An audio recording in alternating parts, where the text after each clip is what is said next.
In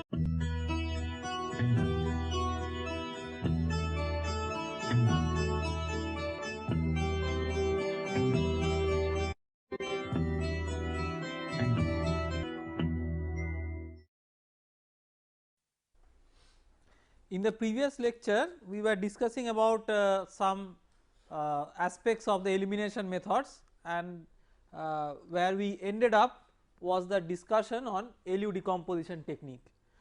To summarize what we discussed, in the LU decomposition technique we decomposed or factorized the coefficient matrix A as a product of a lower triangular matrix and an upper triangular matrix.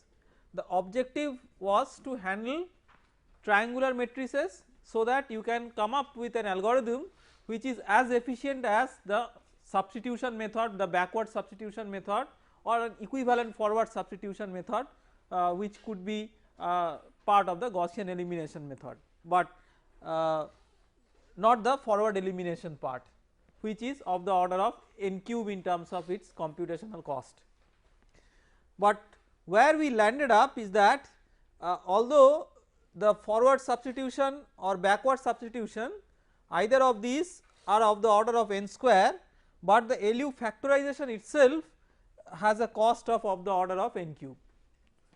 That makes the algorithm in terms of computational cost no better than the Gaussian elimination, but still in many cases we prefer to use the LU decomposition as compared to the Gaussian elimination.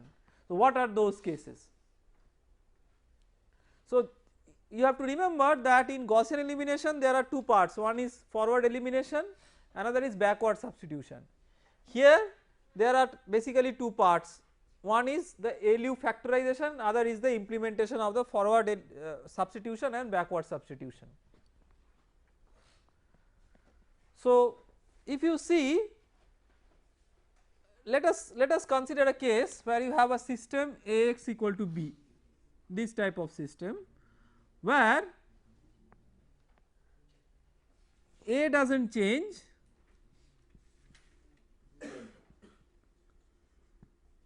but B varies.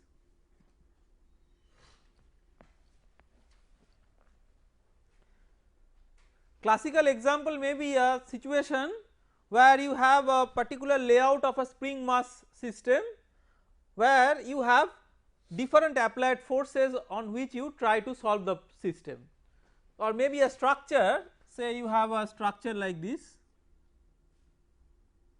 some structure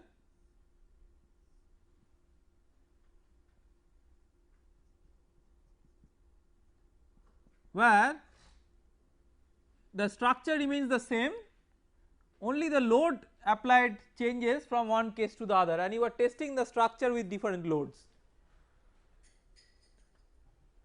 Or you have an electrical circuit where you change only the voltages, but the resistors making the circuit they remain the same. So if you just have an equivalent representation of say IR equal to V, where V changes but R remains the same, then what is the current that changes because of the change in V, say if you want to find out that.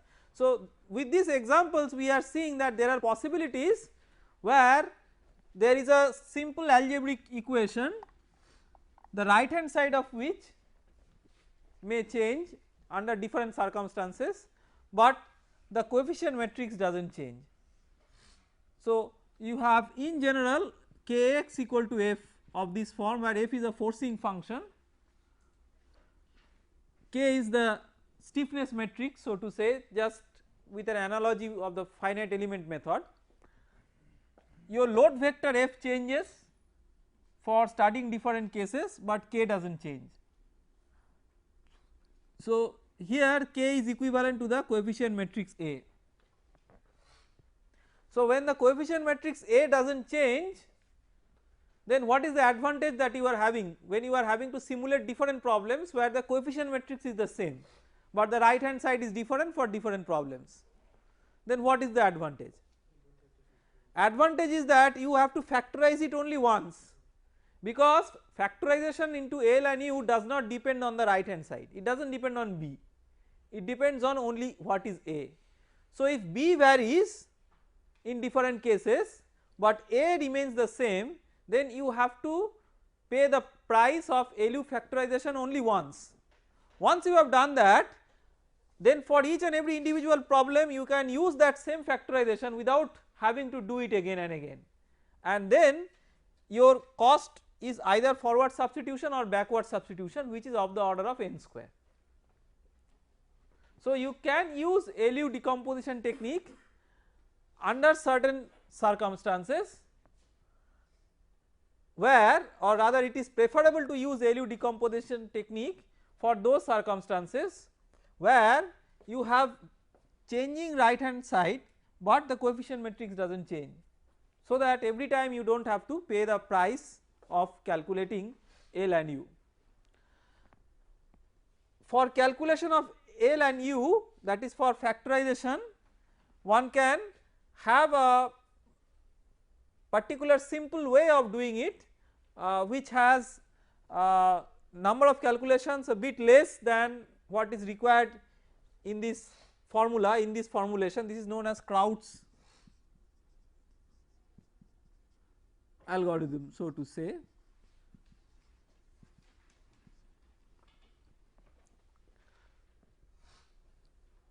What we discussed in the previous lecture about LU factorization, which is of the order of n cube. Now that number of calculations may be reduced to some extent if A is a special type of a matrix. So a special case when A is symmetric and positive definite.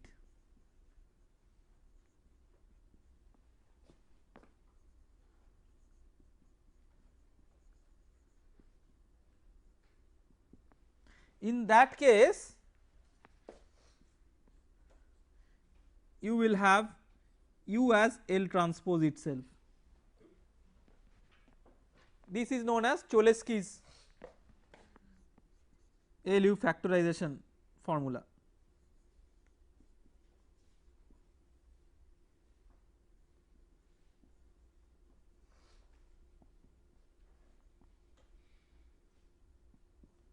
But even then,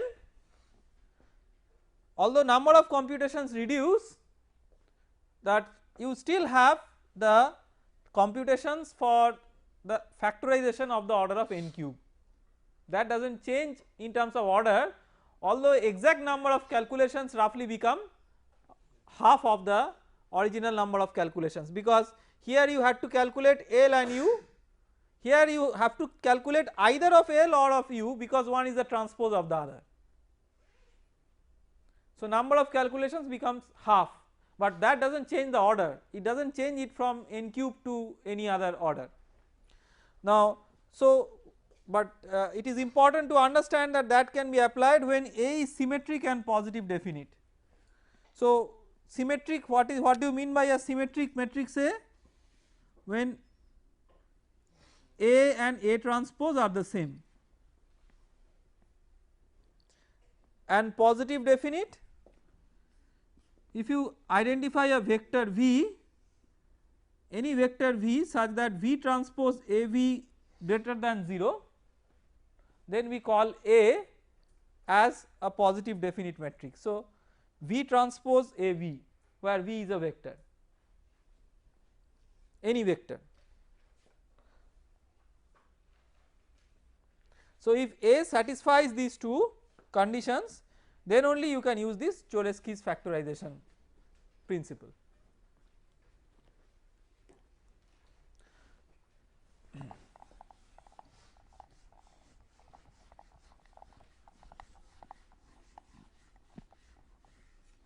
So we have seen the Gaussian elimination, we have seen the Cholesky's or rather LU decomposition method with the Kraut's reduction or Kraut's factorization formula, and the Cholesky's factorization formula. Now before going ahead further, let us try to figure out whether the Gaussian elimination method will work for all cases or not. We have seen that if it works, how efficiently it works, that we have seen, that what is its computational complexity, whether there is any error involved or how the error is related to the implementation of the method, that we will come subsequently, but before doing that we have to understand that will the method always work or not. So let us consider an example. Say you are having to solve a system of two equations,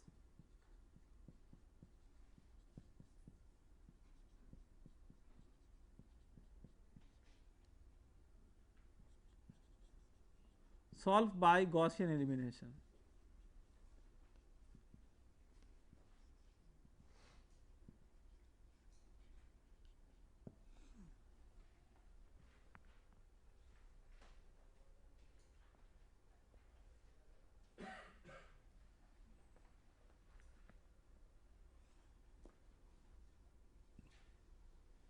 Here epsilon is a small number, in the limit it tends to 0, but in the computer you can take it as a number which is very small as compared to the precision that is available.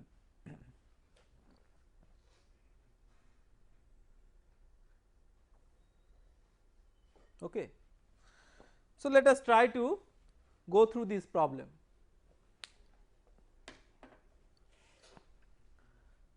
Let us say this is equation 1 and this is equation 2. So the first step is the forward elimination.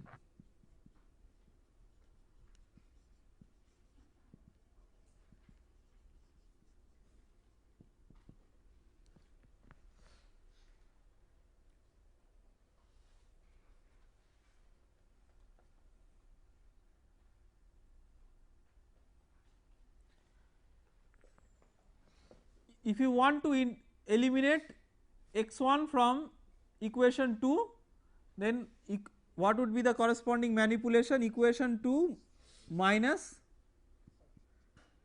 equation 1 into 1 by epsilon, right. So that will mean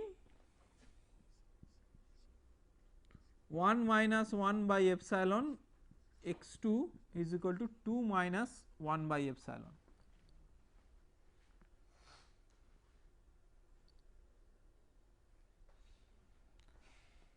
So that is the consequence of forward elimination, and backward substitution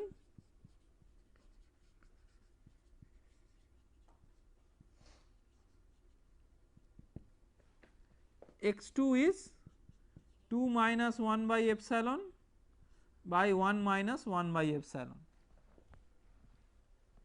So what will be the value of x2? So you have to keep in mind that epsilon is a very small number. So 1 by epsilon is a very large number, minus 1 by epsilon is a very large negative number. In comparison to that, there is no difference between 2 and 1. So it is a minus a very large negative number, right, that means a very large negative number divided by a very large negative number. So that is approximately 1.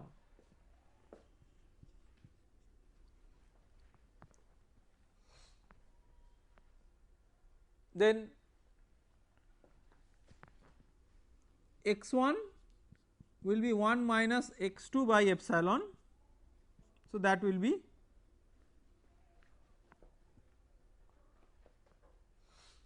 0. You can see that clearly this solution does not satisfy the equations. So if you substitute x1 equal to 0 and x2 equal to 1, it satisfies equation 1 but not the equation 2. So these are not the correct solutions.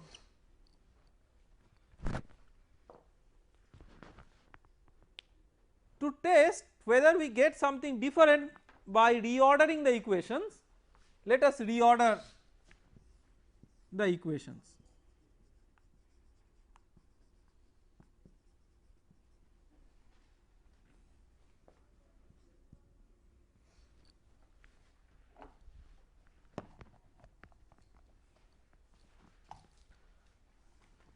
So, x1 plus x2 equal to 2, that is equation 1, and epsilon x1 plus x2 equal to 1, that is equation 2.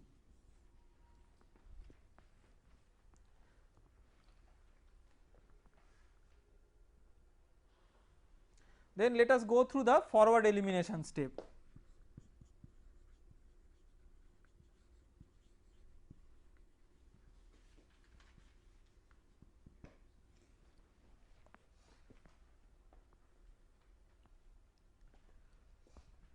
Equation 2 minus epsilon into equation 1.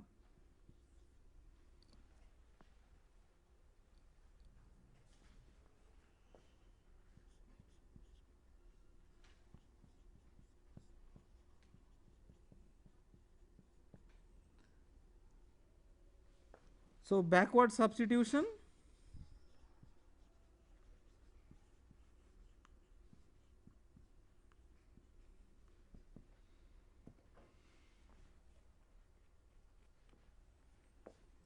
x2 is 1 minus 2 epsilon by 1 minus epsilon.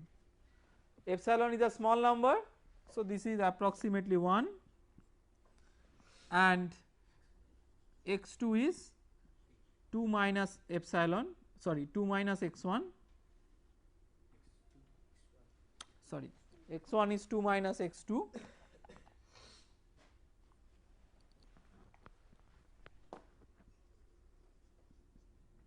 that is 1. So, this satisfies the given system of equations. So, the objective of this exercise is not just to see what is the solution of this very simple system, but to learn something out of it. So, what we saw here is that here the pivotal coefficient or the diagonal coefficient is small, and that created the problem. So, what is the origin of the problem? The origin of the problem is a small value of the pivotal coefficient or a small value of the diagonal entry. Here, because of exchanging the equations, now the order of the equations is changed. So, equation 1 becomes this one, its diagonal is 1, equation 2 it has its diagonal 1. So, none of the diagonals are very small numbers. So, what is the problem if the diagonal is a small number? So, we want the diagonal to be big enough in terms of magnitude. Later on we will see that this leads to a condition which is more formally known as a diagonally dominant system. That is, the diagonal element in terms of its magnitude dominates over other off diagonal elements. But before going formally into that, we can informally get a feel of that one. So, why do we require the dominance of the diagonal, or why do we require the diagonal to be large enough? You can see that essentially you are having to divide by the diagonal during the forward elimination process. So that if you remember, for example, in the Gaussian elimination you have a division by AKK. So, here that AKK k equal to 1 means A11, that is epsilon. So, that you can see even in this formula, where for manual implementation also we are using the same scheme. Now, if epsilon is a small number, then 1 by epsilon becomes a large number. So, division by a small number makes it so large that it can blow off and overweigh the effect of any other number. So, when it is 1 by epsilon, its effect has become now so large that it can overweigh the effect of the difference in the other coefficients. So, whether the other coefficients are 1, 2, 3, 5, 10, 20, 50, it does not make any difference, because 1 by the small number has become large enough to overweigh the effect of the differences in various coefficients. But if you are not able to resolve the differences in various coefficients, you are bound to get errors. So, you have to have a method where the differences in the values of various coefficients or the right hand sides, they need to be preserved. That difference should not be nullified. Now, by here, by the small number division, the difference between 2 and 1 has been nullified. So, as if it does not matter whether the right hand side is 1, 2, 5, 10, 50, 100 whatever, it is 1 by epsilon that dominates. So you do not allow a small number to be there in the diagonal coefficient, because 1 by that will become a large number and that will overweigh the effect of any other coefficient. And that is why if such is the case, you will always have a chance that the Gaussian elimination will give you erroneous solutions, and the way out is to reorder the equations before implementing the Gaussian elimination, and that is known as pivotization.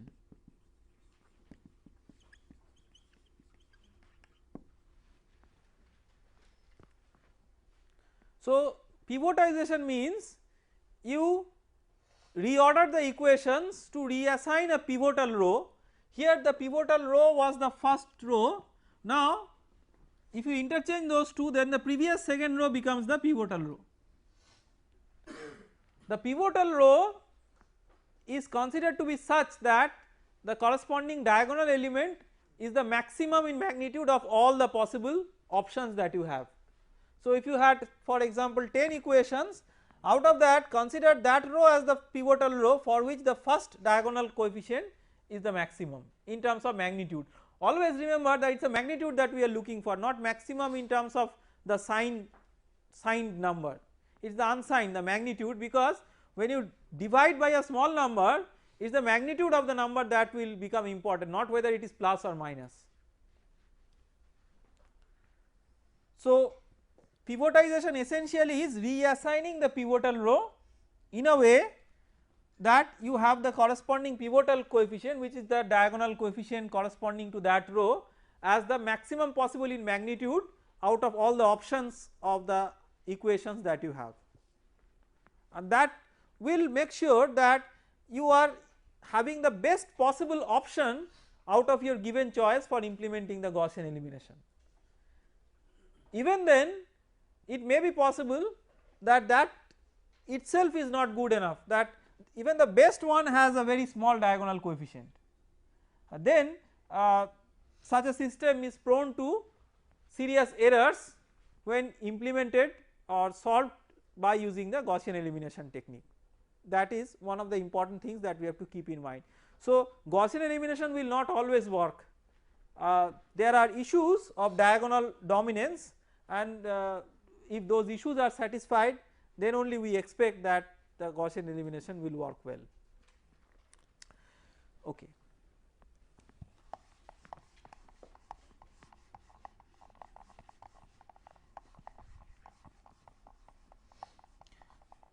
Now so far we have seen algorithms where you have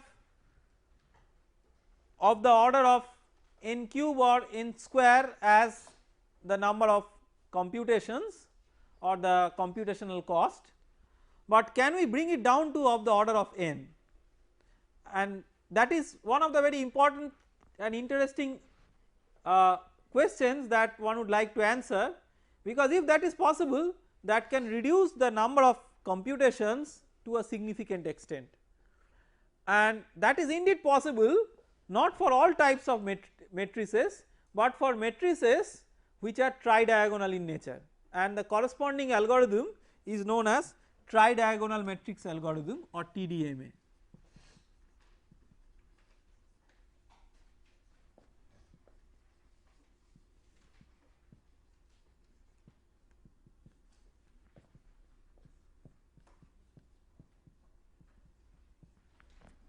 It is also known as Thomas algorithm.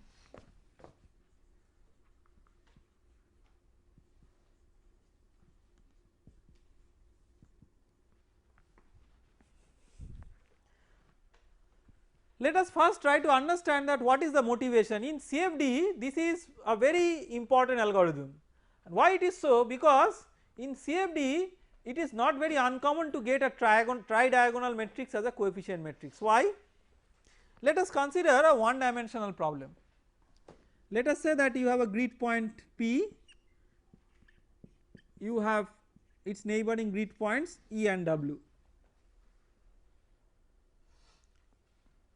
So you have AP phi P is equal to AE phi E plus AW phi W plus B.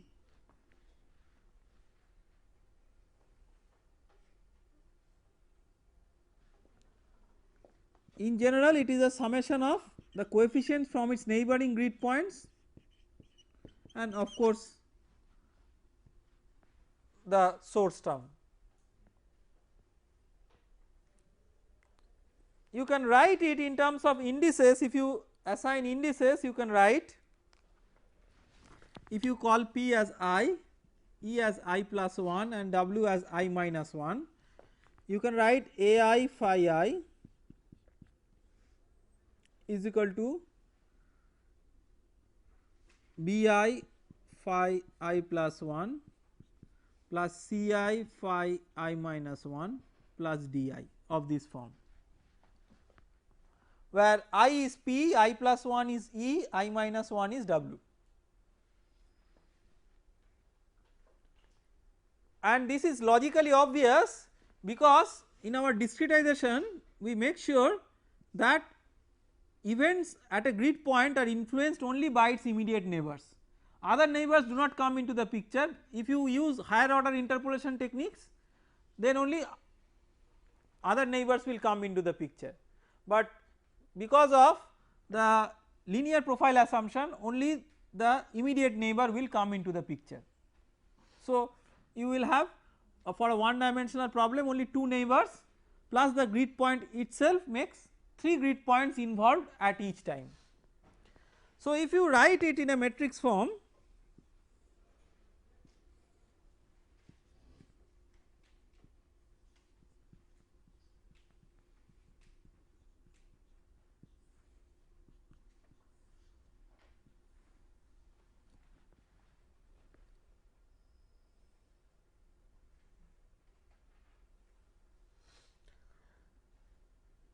so something into phi 1 is equal to something into phi 2, there is no phi 0. Let us say your grid point starts with 1, then 2, then 3, then 4, in this way up to n.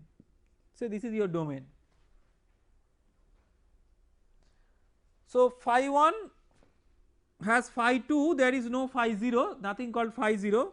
So phi 1 and phi 2 are the 2 non-zero coefficients for the first equation, and there is something in the right hand side. For the second equation, something into phi 2 is equal to something into phi 3 plus something into phi 1 plus something. So the second equation involves non-zero coefficients as phi 1, phi 2 and phi 3.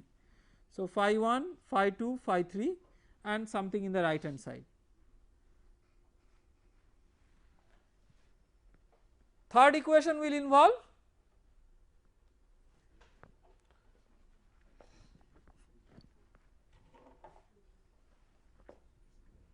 phi 2, phi 3, phi 4. So phi 2, phi 3, phi 4. In this way you will see that if you have considered all the equations, what are the non-zero terms which are involved?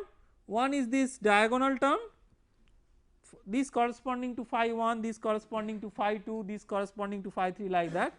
Then the 2 immediate off diagonal terms and all others are 0. Such a matrix, such a coefficient matrix is called as a tridiagonal matrix, where you have the main diagonal and the 2 immediate off diagonals.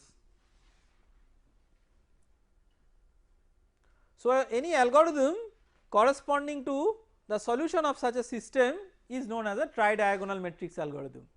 So the first thing that we have understood is why the importance of tridiagonal matrix is there for a discretized system of equations in one dimensional problem. Next is how it is possible that you could come down to a computational complexity of the order of n. It is possible by considering that any matrix for its storage requirement, it requires 2 indices I and j.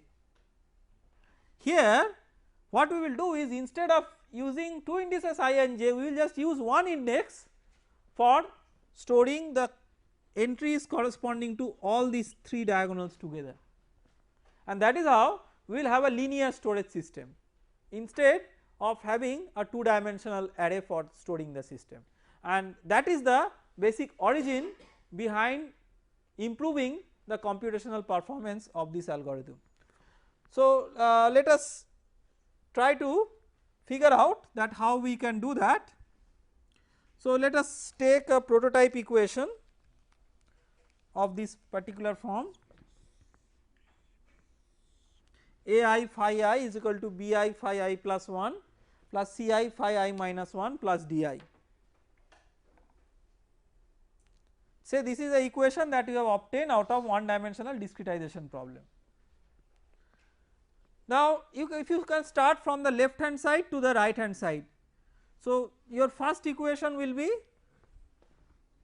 A1 phi 1 is equal to B1 phi 2 plus D1, C1 will be 0 because there is no phi 0.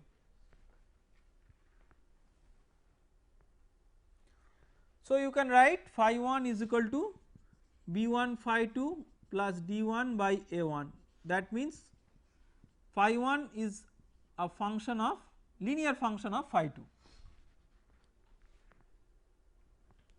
Second equation, A2 phi 2 is equal to B2 phi 3 plus C2 phi 1 plus D2.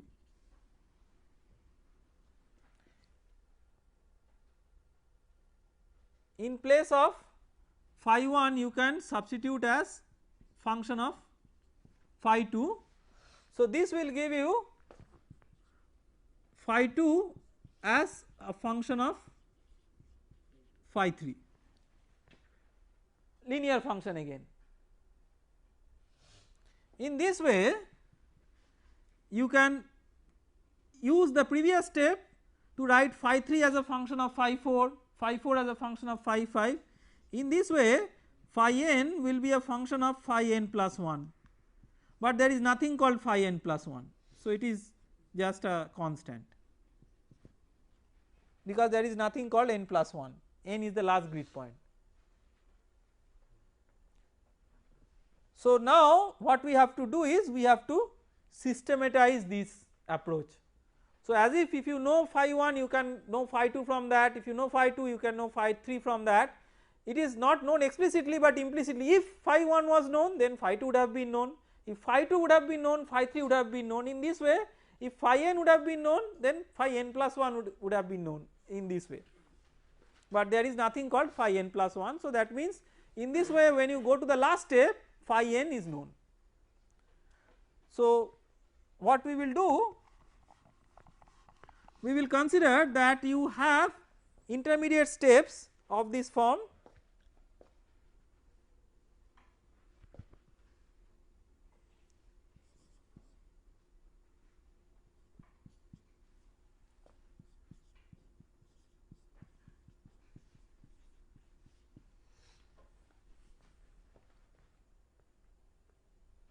Phi I as Pi phi I minus 1 plus Qi. This is the form that we look for. See phi 2 as a function of phi 3, sorry phi I plus 1. So, phi 2 as a function of phi 3, phi 3 as a function of phi 4 and linear function. So, linear function means of the form y equal to mx plus c, of that form. So, y is a linear function of x, phi I is a linear function of phi I plus 1. Okay. So, this is the form of the linear function where I depends linearly on I plus 1, where this Pi and Qi are not yet known to us. What is the immediate preceding step or immediate step before? Phi I minus 1 is equal to Pi minus 1 phi I plus Qi minus 1. That is replace I with I minus 1. Now, let us substitute this particular recurrence formula in the discretized equation. So, substitute in star.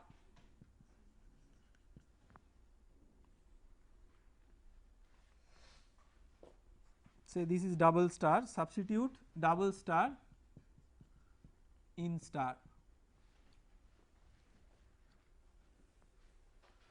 So, ai phi I is equal to bi phi I plus 1 plus Ci in place of phi I minus 1 we will write P I minus 1 phi I plus Q I minus 1.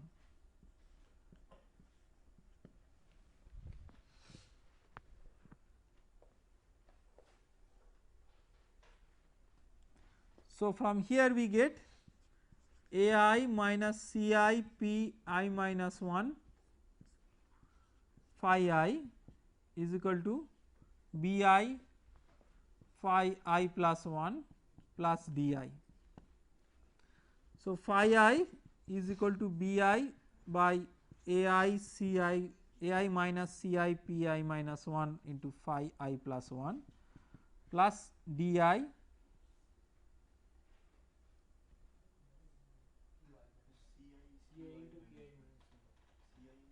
there is one Ci into Qi minus 1 plus Di, right. So, Di plus Ci Qi minus 1 by Ai minus Ci Pi minus 1.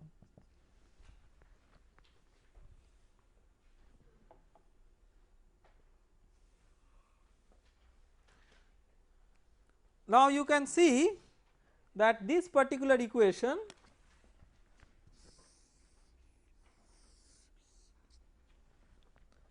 and the equation phi I is equal to Pi phi I plus 1 plus Qi, these are of the same form. So, let us call it triple star, let us give it 4 star.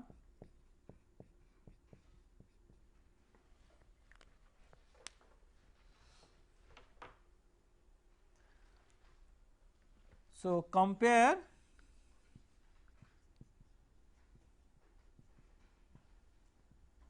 these triple star and 4 star. So, what you get?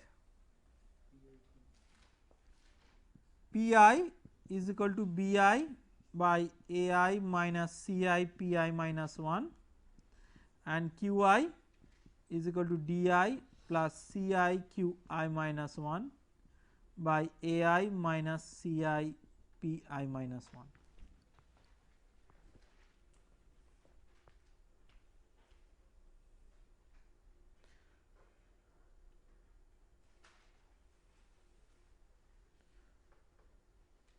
Where you have to keep in mind that C1 is equal to 0 .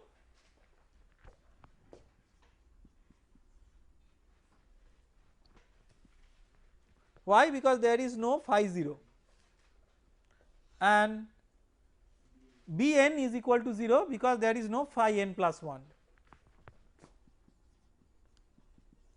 and C1 equal to 0 implies P1 is B1 by A1 and Q1 is D1 by A1.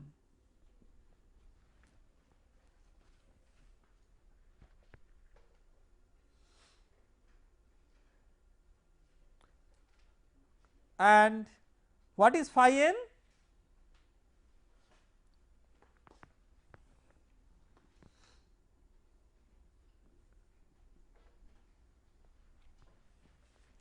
Phi n is Pn phi n plus 1 plus Qn, there is no phi n plus 1. So, phi n is Qn.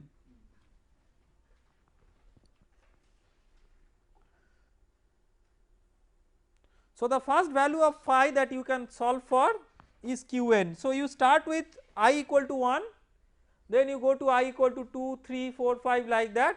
When you get I equal to n, you have obtained Pn and Qn and phi n is Qn. So, that is your forward elimination part. Let us systematize that.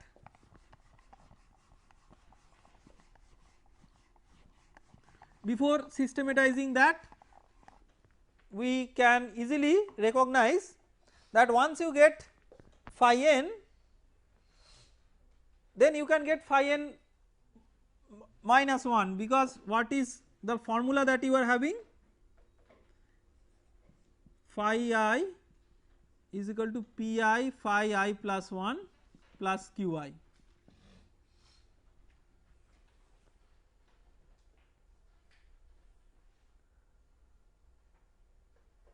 So if you know phi n, then you can calculate phi n minus 1. If you know phi n minus 1, you can calculate phi n minus 2. So that is your backward substitution. In this way, the first value of phi you calculate is phi n, then phi n minus 1, then phi n minus 2, phi n minus 3. In this way you end up with phi 1. So that is how you solve for the unknowns from phi 1 to phi n. So here also it is logically like divided into two parts: forward elimination, where forward elimination is this part, and the remaining is backward substitution, where it is a straightforward use of this formula. So based on this, let us now summarize the TDMA.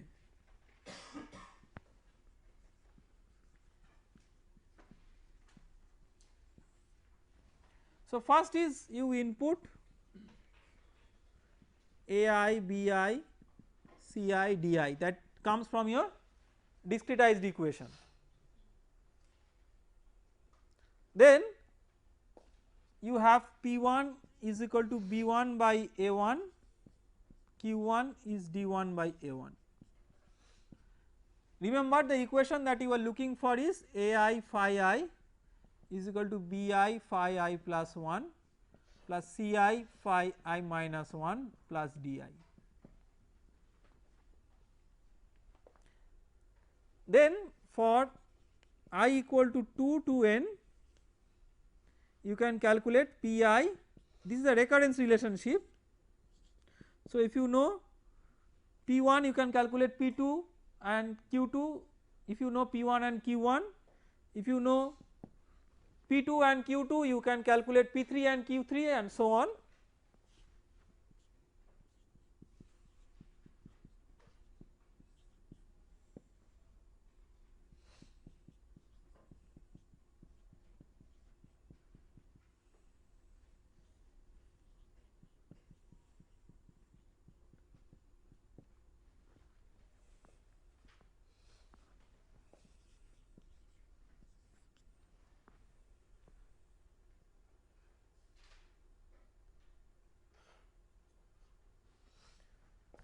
Then phi n is equal to Qn.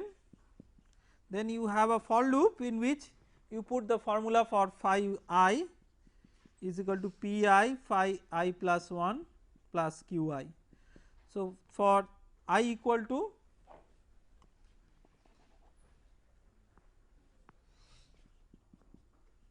n minus 1,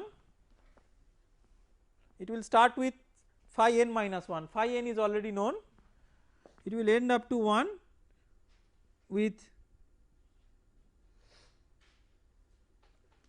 I minus minus, that is you have an increment of minus 1, that is each I will be 1 less than the previous I.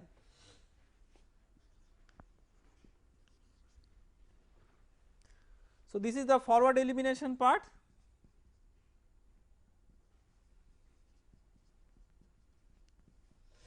This is the backward substitution part, and you can see that the forward elimination part is having a complexity of the order of n, because there is only one for loop there which runs up to the order of n. So the TDMA has an algorithm complexity of the order of n, not n square or n cube. That is a big advantage. Now as for any other method, we would also like to know whether the TDMA will work for all cases or not, and to do that we will consider, or to assess that we will consider a very simple problem.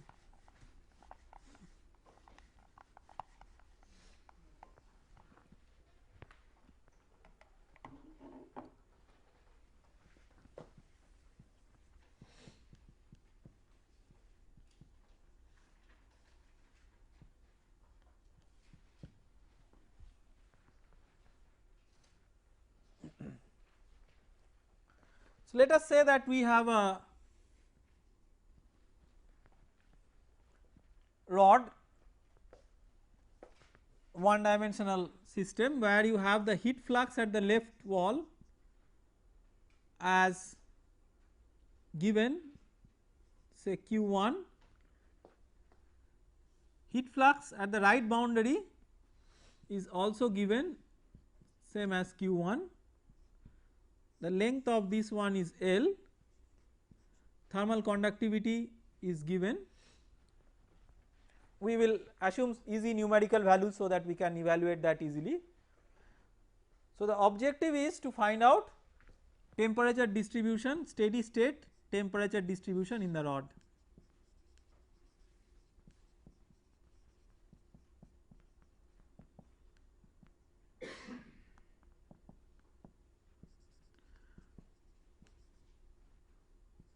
The steps will be finite volume discretization and solution of equation by TDMA.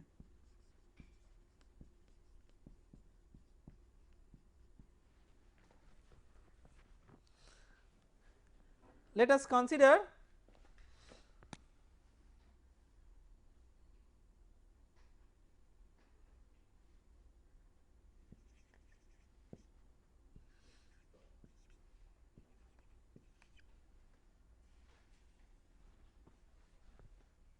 that we have 3 grid points. You can also consider to be it to be equivalent finite difference discretization also if you want, finite volume or finite difference, whatever you want. Our focus here is not the discretization but the solution.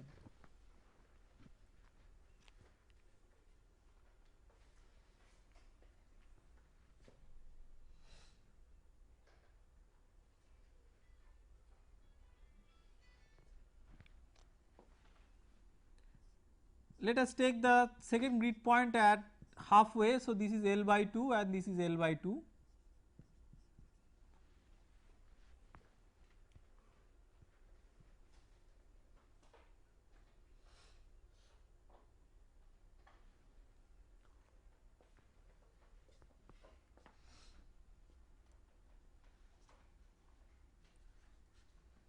Let us form the discretization equation corresponding to the grid point 2.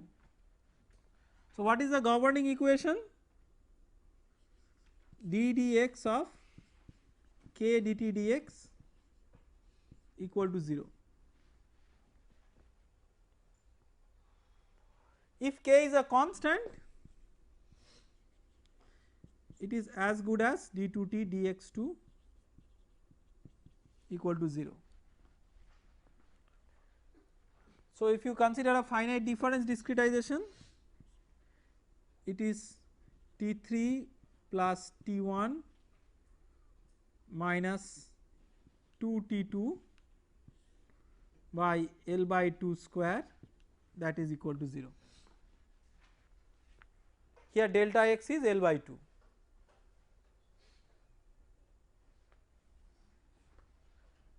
This is applied to grid point 2.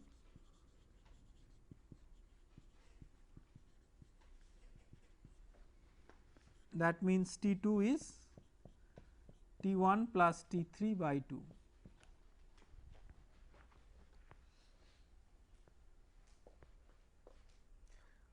For the boundary condition at 1,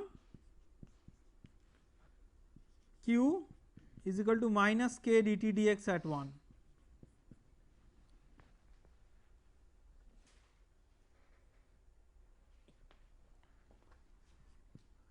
So, k into T1 minus T2 by L by 2.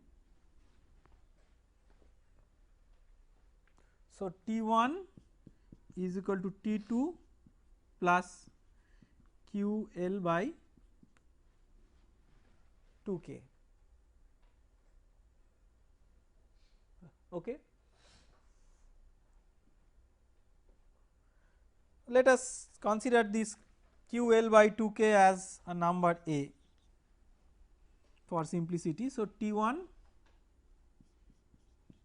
is equal to T2 plus A. Then boundary condition at 3,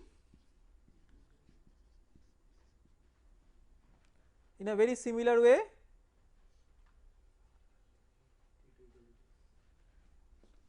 T3 is equal to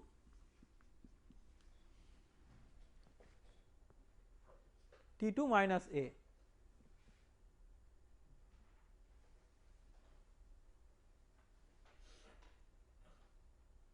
It is physically obvious because heat is being transferred from higher temperature to lower temperature. So, T3 will be less than T2.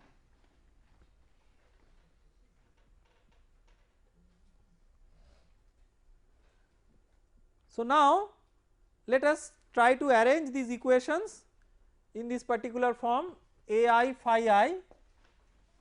So, A1 T1 is equal to B1 T2 plus D1. What is A1? A1 is 1, B1 is 1 and D1 is, in place of A let us give it a different name because A is already there, say alpha, say this is equal to alpha, D1 is alpha.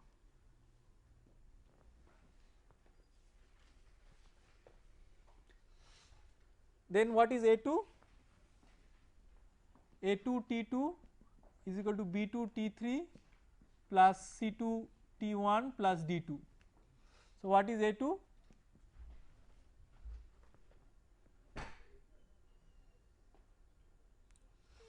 A2 is, you can write 2 T2 and these as 1 and 1 in whatever way. So, this equation you can write as 2 T2 equal to T1 plus T3 also. So, A2 equal to 2, B2 equal to 1, C2 equal to 1, D2 equal to 0.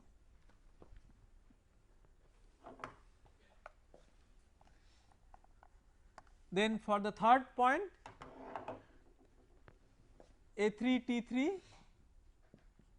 is equal to C3 T1 plus D3. What is A3? 1, C3 1, D3 minus alpha. Okay. So, these are our 3 equations.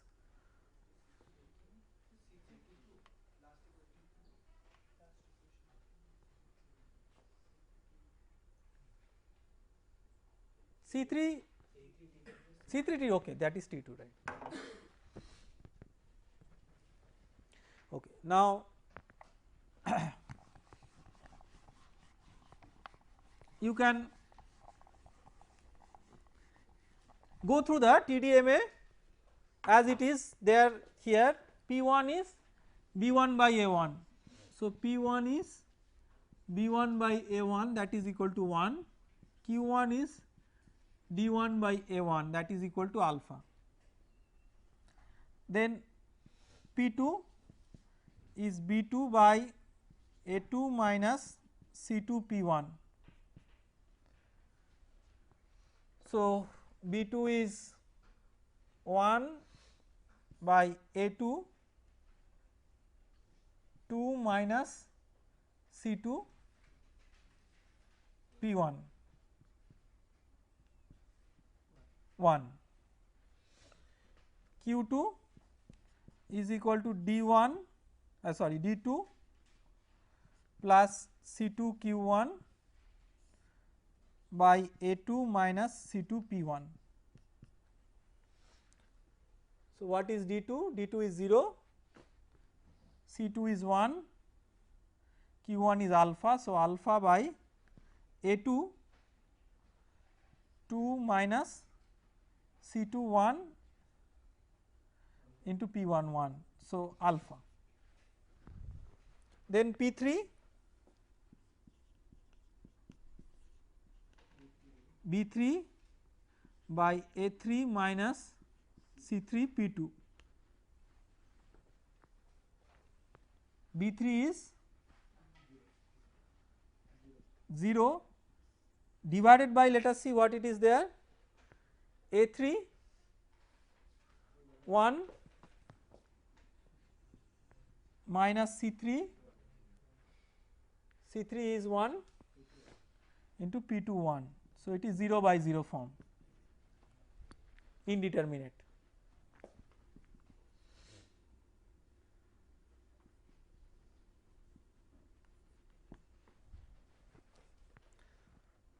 So, you can see that the calculation of TDMA breaks down here. So, TDMA does not work for this case. Why it does not work for this case? If you consider the coefficient matrix,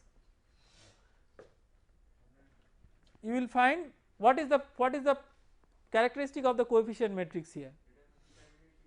Determinant of the coefficient matrix is 0, that you can easily verify. So, it is a singular coefficient matrix. So, remember that in whatever may be the method that we are using for solution, in Ax equal to b, x equal to A inverse b, inverse of a matrix is just like a sort of division, it is a systematic division considering a collection of numbers instead of a single number. So, if the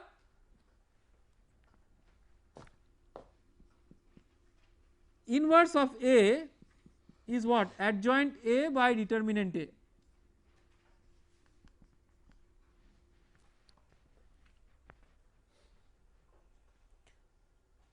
So, if the determinant A is 0, if it is singular, then you can see A inverse has a problem.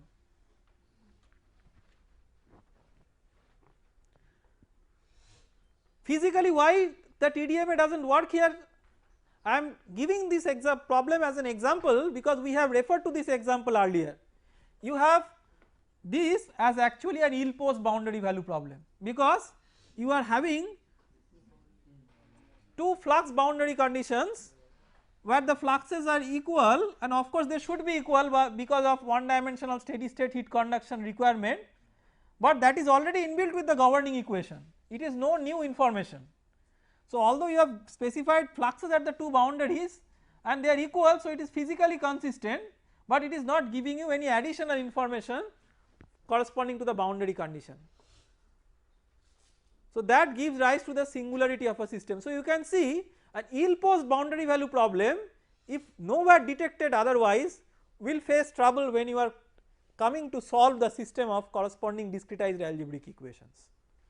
So, if the physics is somewhere erroneous in terms of describing the problem, somewhere mathematics will catch it. That is the beauty of mathematics, that if you are unable to represent the right physics through your mathematics, somewhere mathematics itself will interfere and detect itself that there is something wrong with the physics. So, TDMA may not work always. So, we will stop here today. In the next class what we will do is, till now we have looked into the implementation of different elimination methods. In the next class we will do an error analysis and we will try to figure out that what are the corresponding errors possible to be incurred and how we can quantify that in the elimination methods. Thank you.